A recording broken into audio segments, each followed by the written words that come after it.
We'd like to welcome Greg Gianforte, running for governor of Montana, to our studio. And thanks for coming, Greg. Tom and Shane, good to be with you. Yeah, we're happy to have you along with us. And happy belated Father's Day to everybody. Yeah, right. I had the great pleasure of having all four of our kids back in Bozeman. All right, good deal. It was awesome. Yeah.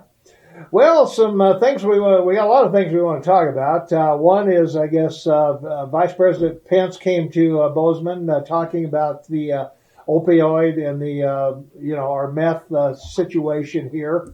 And, we flew. I had the great pleasure of flying with Vice President Pence and Senator Daines from Andrews Air Force Base to Billings, and then we met some courageous young women who are putting their lives back together at Willow Way. And it emphasized for me the importance of this work. The reality, Tom, is that drugs are just ripping our communities apart. I had a business owner up in Missoula recently tell me that 50% of all the job applicants he has coming into his business in Missoula can't pass a drug test. Wow.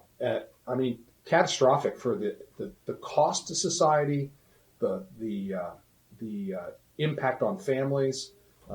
Law enforcement tells me the vast majority, over 90% of the crime we see in our communities is drug related, all the vandalism, burglaries, domestic violence, and the kids that are in foster care.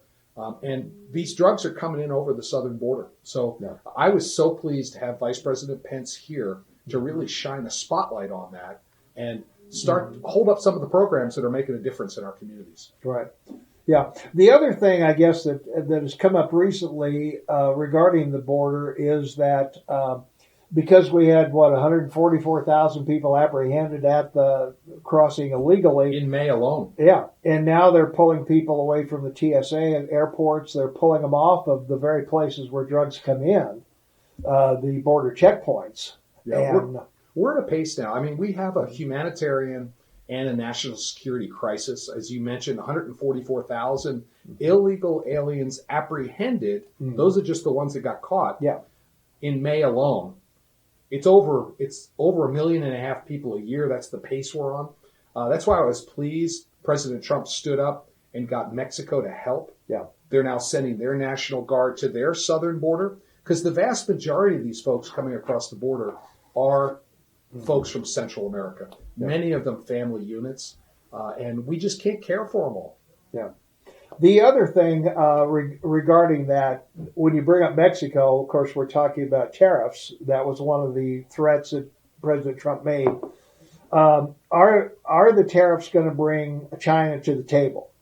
I know it's a whole different culture. They have to save face. They can't make a bad deal. But I don't know who they have to tell the bad deal to because they don't communicate with anybody in the country. So, but what do you think? What have you heard, at least, regarding China versus U.S. and tariffs? And because a lot of the polls say no, that people don't like the tariffs. So yeah, I was just in China 8 weeks ago on the first congressional trade mission of this year. They were saying the right things, but they do something else. Well, they came up with some sort of an agreement, then they backed off of it. The Chinese came to the table, but then they weren't. The hardliners in the communist government in China pulled Xi back away from the deal he had made with President Trump. Yeah. And Trump said, if you're not going to keep your word, no deal. Mm-hmm. Tom, the thing that's really important here is we do 6 times more trade with Canada than we do with China. Now, I've been pushing the administration to get these trade deals done because Montana ag producers need them. We're getting very close on this USMCA, the U.S., Canada, Mexico deal. There were 3 impediments. All 3 of those impediments have been cleared now. We had to get rid of the steel and aluminum tariffs with Canada and Mexico. President Trump has removed those. The Democrats wanted a commitment that there would be no tariffs on automobiles.